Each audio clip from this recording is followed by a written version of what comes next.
젊은이들에게 바가지를 무엇으로 만드니 하고 물어보면 뭐라고 대답할 것 같아요?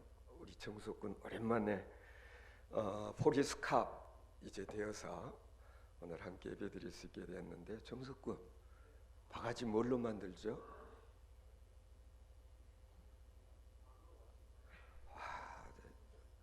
알고 있네요. 아마 요즘 꼬맹이들에게 물어보면은 틀림없이 플라스틱으로 만들어요, 그렇게 대답을 할 것입니다.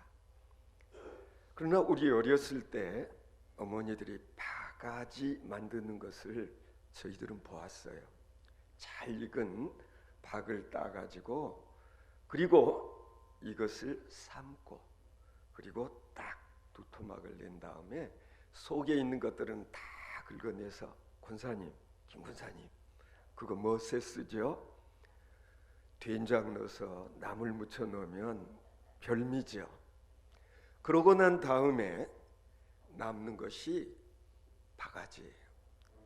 이 박을 두 토막 내서 바가지 두 개를 만든 다음에 이름을 붙였어요. 하나는 쌀바가지, 그리고 또 다른 하나에는 똥바가지라고 그렇게 이름을 붙였습니다. 그 순간 이후부터 쌀바가지는 쌀독에 들어가서 쌀을 퍼내는 일을 하게 되었고요. 똥바가지는요, 말할 필요 없죠. 똥통에 들어가서 똥을 푸는 일을 하게 되었다. 똑같은 운명의 길을 가야 할 두 바가지가 이렇게 달라져 버린 까닭은 어디에 있는 것입니까? 이름 때문에. 이름의 중요성은 아무리 강조해도 지나치지 않는 것입니다. 언젠가 저는 고품격 그리스도인이라는 그런 제목의 책을 읽어본 적이 있습니다. 이 책의 저자는 평범한 우리 그리스도인들의 삶, 이제는 달라져야 한다라는 것을 강조하기 위해서 이 책을 기술했노라고 그렇게 서술하고 있습니다. 이 책을 읽어보면은요, HD 텔레비전이라는 것을 예로 들었습니다. HD 무슨 뜻일까요? 영어로 HD는 High Definition이라는 말의 약어인데요, 이것의 의미는 해상도가 높다, 품질이 높다라는 그런 의미예요. 그러니까 High Definition Television이라는 뜻은 보통 텔레비전보다는 훨씬 고화질의 텔레비전이다라는 걸 알 수가 있어요. 해상도가 높은 HD 텔레비전은요, 값이 보통 비싼 게 아니에요. 왜 그렇죠? 보통 텔레비전보다는 훨씬 화질이 좋기 때문에 그런 것입니다. 저자는 강조하고 있습니다. 텔레비전이 그런 것처럼 우리 그리스도인들도 그래야 되지 않느냐는 거예요. High Definition Christian, HD 그리스도인이 되지 않으면 안 된다라는, 오늘날 우리들의 삶을 살펴보면 싸구려 그리스도인들이 넘쳐나고 있는 것 같다라는 것을 지적하고 있습니다. 그렇다면은요, 고품격 그리스도인, HD 크리스찬이란 어떤 사람을 일컫는 말일까? 여러분 어떻게 생각하십니까? 고품질, 고해상도 그리스도인, 텔레비전 비슷한 그런 그리스도인은 어떤 이들을 일컫는 것일까? 저는 오늘 본문 말씀 가운데서 HD 크리스찬의 좋은 모델을 발견합니다. 그분이 바로 바울 사도인 것입니다. 어떤 그리스도인을 우리는 고품격 HD 크리스찬이라고 부를 수 있을까? 바로 바울 사도와 같은 분들이 아닐까? 왜요? 오늘 본문을 우리가 읽어보면은 특히 11절에 사도 바울께서는 어떠한 형편에서든지 자족하기를 배웠다고 그렇게 말씀하고 있습니다. 영적으로 성숙한 신앙인이라고 하는 경우는 환경에 좌우되지를 않는다. 진짜 고품격의 그리스도인들은 환경 탓을 하지 않는다라는 것을 바울 사도께서는 보여주고 있어요. 환경 때문에 나는 이러이러한 것을 하지 못한다 핑계 대는 것이 아니라 그 차원의 신앙심을 갖고 삶을 사는 사람들은 어떤 환경에서든지 그 환경을 극복해 나간다는 점에서 보통 그리스도인들과는 구별되어진다. 아마 그런 뜻일 것입니다. 본문 12절을 한번 다시 보시면은 어려운 형편에 처하든지 평안한 형편에 처하든지 궁핍에 처하든지 여유 있는 형편에 처하든지 그래서 비천과 풍부, 배고픔과 배부름을 당한다 할지라도 언제든지 한결같은 그런 마음가짐을 갖고 산다라고 이야기하고 있는 것을 볼 수 있습니다. 바울 사도께서는 그걸 자족이라고 그렇게 말씀을 하고 있는데요. 그렇다면 자족할 줄 아는 신앙인이라고 하는 것은 무슨 뜻일까? 여러분 어떻게 생각하세요? 자족함이라고 하는 것은 물질이 넉넉하고 좋은 환경에 있기 때문에 내가 자족한 것이 아니라 현재 내가 처해 있는 형편은 가난하고 궁핍하고 그리고 당장에 되는 일이 없다 할지라도 나는 그런 것에 대해서 불평하거나 원망하지 않는 그런 경우 자족하기 때문에 현재 내 삶에 나는 늘 감사하고 그리고 비록 지금은 가진 것이 없다 할지라도 언젠가는 내가 필요한 모든 것들을 하나님께서 내게 주실 것이라고 하는 그런 믿음 갖고 삶을 사는 사람, 그런 사람들의 삶을 우리는 바울 사도처럼 자족할 줄 아는 삶이라고 그렇게 말할 수 있을 것입니다.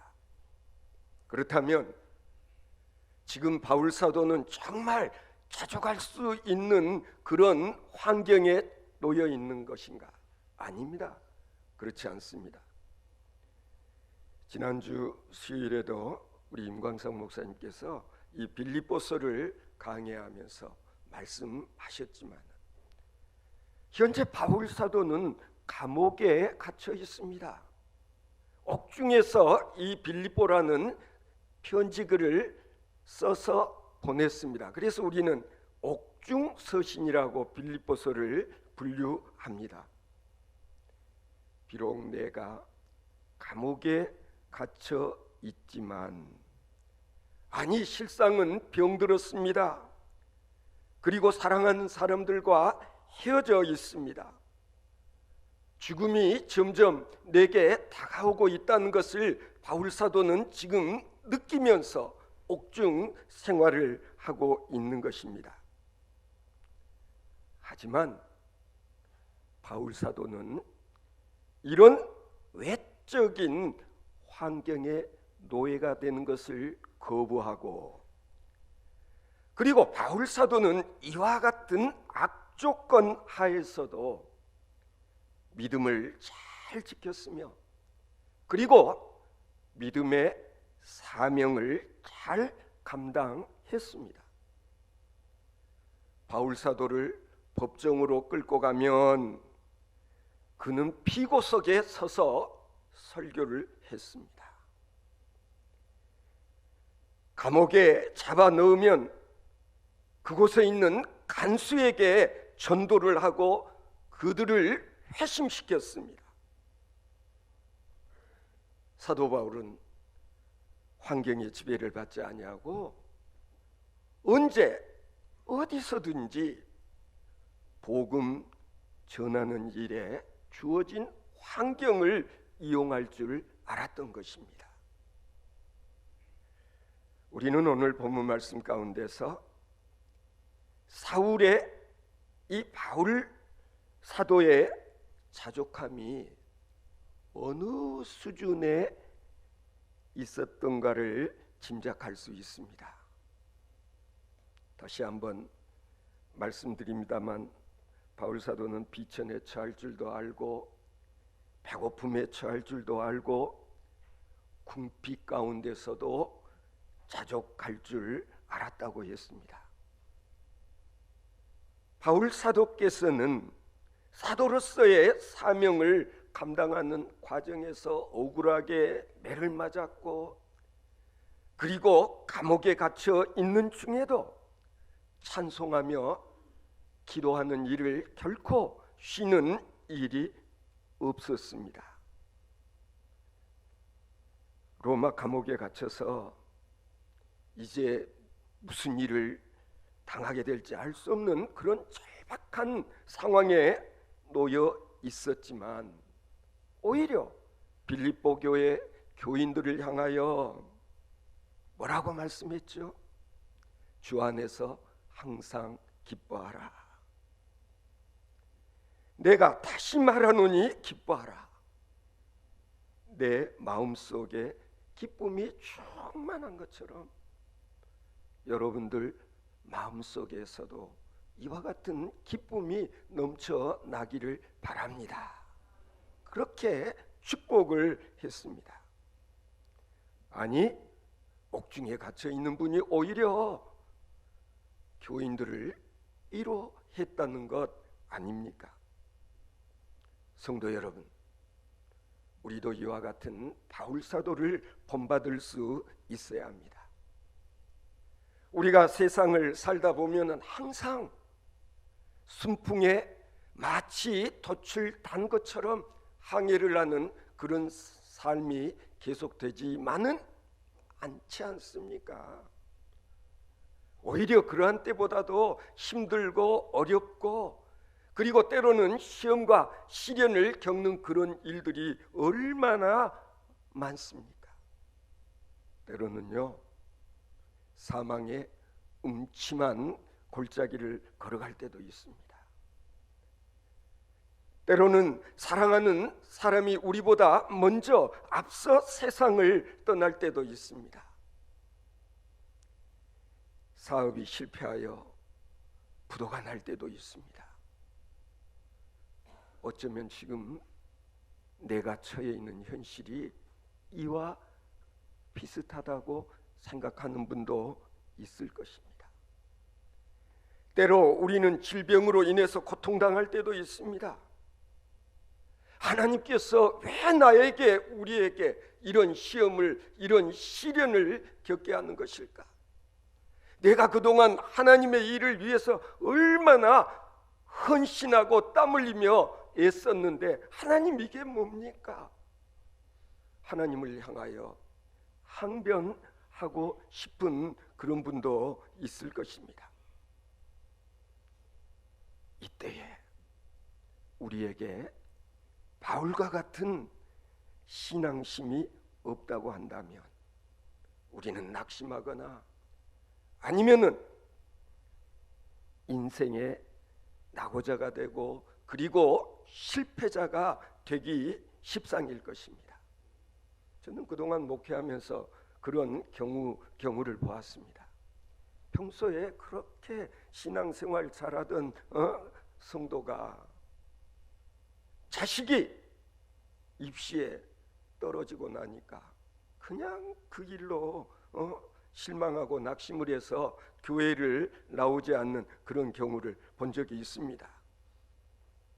아니, 이번에는 반드시 승진하리라 기대했는데 결과가 아닌 거예요.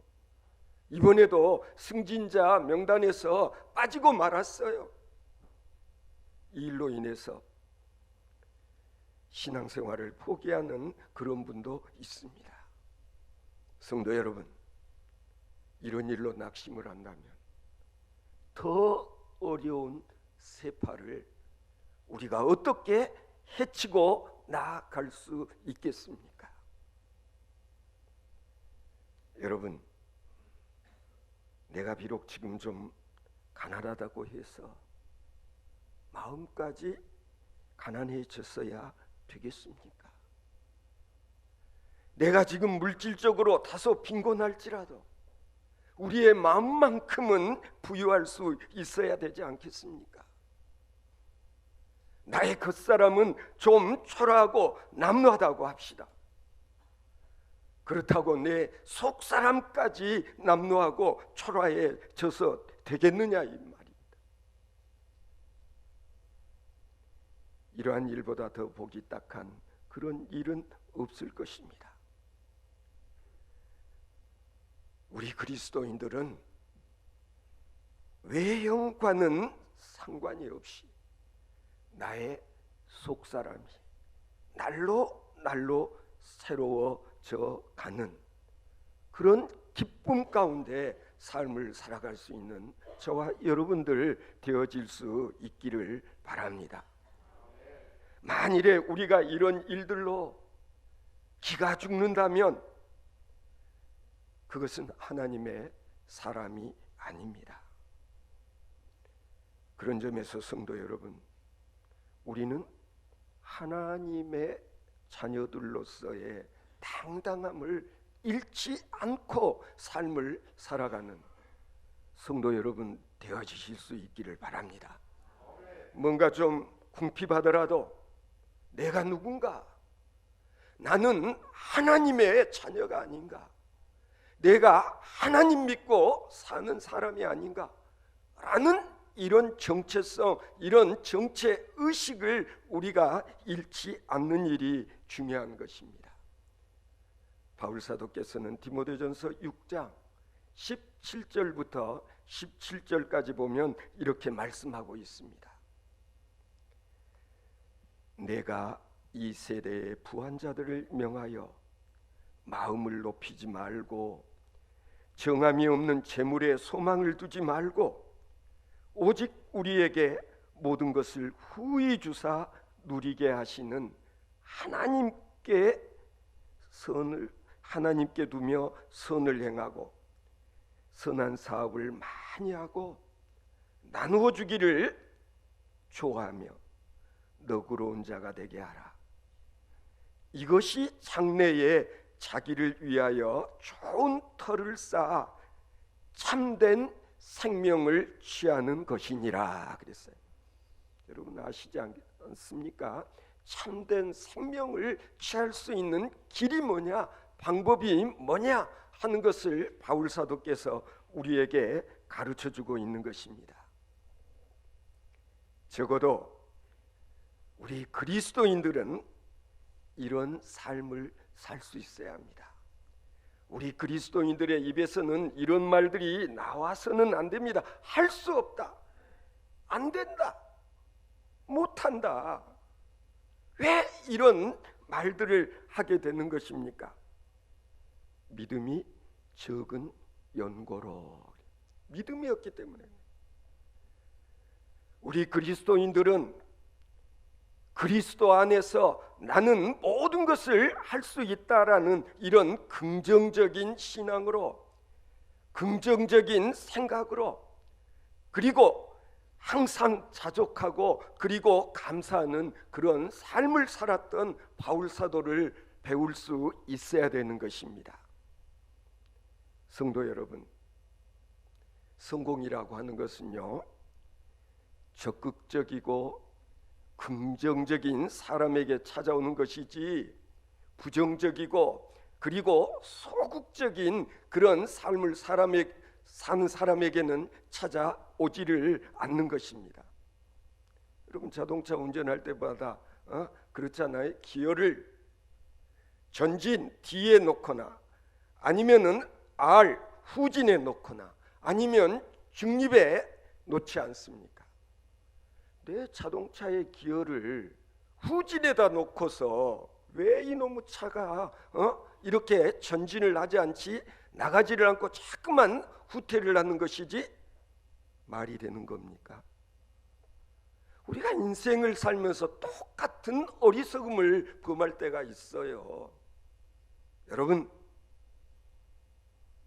나라고 하는 이 존재의 기어의 위치는 어디에 놓여 있는가? 혹이라도 기어를 후진해 놓고 마음속으로는 전진할 수 있기를 바란다면 얼마나 어리석은 일이 되겠습니까? 성도 여러분, 항상 마음속에 긍정적인 생각을 하고 산다는 이것이 바로 내 자신의 기어를 전진해 놓는 것임을 알아야 되는 것입니다. 항상 이런 생각을 하고 사는 사람들은 기도를 쉬는 일이 없습니다. 항상 마음속에서 기도를 합니다. 마음은 성공하기를 원하면서도 실제로는 하는 행동거지를 보면 실패할 수밖에 없는 그런 삶을 사는 사람들이 있습니다. 주님께서는 우리들에게 가르쳐 주셨습니다. 믿고 기도한 것은 받은 줄로 믿으라. 그리하면 너희에게 그대로 되리라. 한번 따라해 보시겠습니까? 믿고 기도한 것은 받은 줄로 믿으라. 그리하면 너희에게 그대로 되리라. 이런 마음가짐으로, 이런 자세로 삶을 사는 사람들에게 기도의 응답이 주어질 수 있는 것입니다. 우리가 기도할 때에 말로만 하는 것이 아니라 우리는 마음과 생각 속에 내가 지금 하고 있는 이 기도의 응답이 반드시 주어질 것임을 믿는 그 믿음으로 기도하는 성도 여러분 되어지실 수 있기를 바랍니다. 우리가 긍정적인 자세로 삶을 사느냐 아니면 부정적인 자세로 삶을 사느냐 하는 것은 엄청난 결과의 차이를 가져오는 것입니다. 긍정적으로 주어진 환경을 해석할 수 있어야 됩니다. 어떤 역경과 환난이 다가와도 낙심하는 대신에 협력해서 합력해서 더 좋은 축복을 하나님께서 내게 주실 줄로 믿고 그리고 감사하는 그런 삶을 살 수 있는 그리스도인, 이게 바로 HD 크리스찬이요 그리고 고품격 그리스도인이라 할 수 있을 것입니다. 어제 모처럼 만난 우리 친구 백종만 집사하고 이런저런 얘기를 하는데, 이번에 YPP 기업에서는 작년 연말에 사원들에게 시상을 했다고 들었어요. 3년 동안 탈원전으로 인해서 직격탄을 맞고 이 YPP가 그냥 곧 망할 거라는 그런 이야기를 하는 사람들이 있었음에도 불구하고 작년 한 해 동안 그동안의 부진을 털고 그리고 새로운 가능성을 확인할 수 있었는데, 누구 때문에? 어려움 가운데서도 낙심하지 아니하고 묵묵히 일하고 수고하고 그리고 여기저기 쫓아다니면서 수주를 받아낸 사원들 때문에. 그러면서 우리 백종만 집사가 하는 말이, 여건이 좋을 때 못하는 사람은 없지 않아요. 그러나 여건이 좋지 않은 열악한 환경 속에서 남들이 해내지 못한 그런 일들을 해낸 사원들에게 아주 그냥 후한 그런 상을 주었다는 그런 얘기를 들으면서 저는 문득 그런 생각이 들었습니다. YPP에서만 그럴까? 아니라고 생각합니다. 하나님께서도 우리에게 상을 주실 때는 그러하실 것이다. 좋은 환경에서 사업 못하는 사람이 어디 있겠어요? 좋은 환경에서 공부 못하는 사람이 어디 있겠어요? 그건 너무나 당연한 거예요. 그러나 우리 진실된 그리스도인들은 세상 사람들이 다 안 된다, 요즘 뭐 경제가 말이 아니다, 이런 중에도 뭔가를 일구어낼 수 있는 그 힘, 그 원동력은 어디서부터 주어지는 것인가? 우리가 오늘 본문 말씀을 읽어보면 바울 사도의 그 고품격 그리스도인 HD 크리스찬으로서의 삶을 살 수 있는 그 에너지, 그 원동력은 어디에서 주어진 것인가를 알 수가 있습니다. 오늘 본문 마지막 절에 보면 내게 능력 주시는 자 안에서 내가 모든 것을 할 수 있느니라. 내게 능력 주시는 자 안에서 내가 모든 것을 할 수 있느니라 라는 이 믿음, 이런 믿음이 있는 사람들은요, 환경에 구애를 받지 않는 거예요. 어떤 환경 속에서도 나름대로의 보람의 열매를 거두어 드릴 수 있도록 하나님께서 도와주실 것입니다.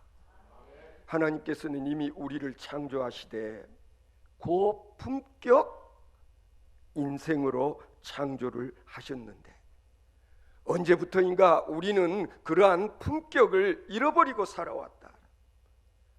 하나님께서는 분명히 우리를 쌀바가지라고 명하셨건만 우리는 생명의 양식을 퍼날러야 할 바가지가 아니라 똥통 속에서 허덕거리고 있는 똥바가지는 아닌가? 내 자신을, 우리들을 되돌아 볼 수 있어야 될 것입니다. 그런 점에서 먼저 우리들은 내 자신의 정체성, 내가 누구인가, 내 이름이 무엇인가를 먼저 확인하고 나는 하나님의 걸작품이요, 나는 하나님의 자녀라는 사실을 다시 한번 확인하고 잃어버렸던 우리들의 이름을 되찾을 수 있는 저와 여러분들 되어지실 수 있기를 바랍니다. 나는 본시 하나님의 형상을 따라 지음받은 하나님의 자녀였는데 언제부터인가 내가 그분의 품을 떠나 탕자의 길을 가서 마치 탕자처럼 삶을 살다 보니 어느새 나는 탕자가 되고 말았습니다. 따라서 우리는 잃어버린 내 자신의 이름을 먼저 되찾아야 합니다. 우리는 누가 뭐라 해도 하나님의 자녀들이요, 왕같은 제사장이요, 우리는 고품격 그리스도인이라는 사실을 다시 한번 확인하는 여러분들 되어지실 수 있기를 바랍니다. 하나님께서는 지금도 기다리고 계십니다. 집을 나간 탕자가 다시 돌아오는 것을 기다리고 계시는 하늘 아버지, 우리는 그 하나님의 품에 안기기만 하면 내가 하나님의 아들이기 까닭에 무서운 게 없습니다. 두려운 게 없습니다. 할 수 있거든이 무슨 말이냐? 시시하게 믿는 자에게는 능치 못할 일이 없느니라. 내게 능력 주시는 자 안에서는 내가 할 수 없는 일이 없다는 이와 같은 자신을 가지고 내 자존감, 자신감을 되찾고, 그리고 그분의 능력이 곧 내 자신의 능력이 되고, 그리고 그분이 나를 들어 쓰시면 나의 삶의 질이 달라지고, 그리고 격이 달라질 수 있다는 이 사실을 인정하시는 여러분 되어지실 수 있기를 바랍니다. 이 진리로 말미암아 2020년은